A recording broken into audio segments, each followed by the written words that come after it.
Now, finally, to Kenya, where despite the adverse effects of the coronavirus global pandemic, Kenyans living in vulnerable communities have initiated small local shops to do business to enable people access their daily needs.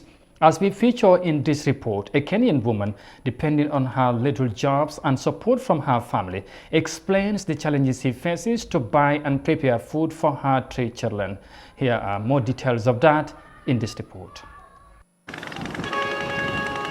It's mid-morning in Kibra, Kenya's largest informal settlement.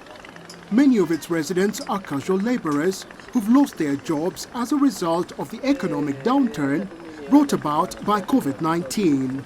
About 250,000 people call this home. Most of them live on less than $1 a day. But despite the harsh conditions, the people here have come up with their own unique economy that gets them by. Deep in the heart of the settlement, Lydia Sunday has come to her local shop for her weekly shopping.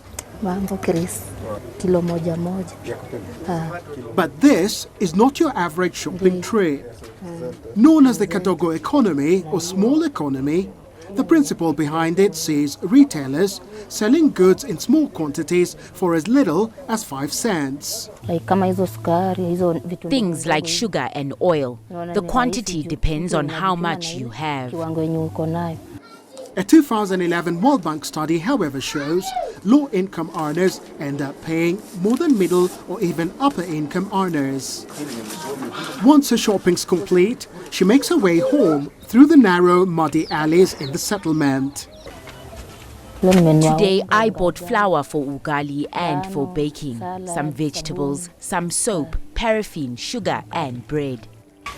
The mother of 3 arrives at her 1-room rented house and begins preparing lunch for the children.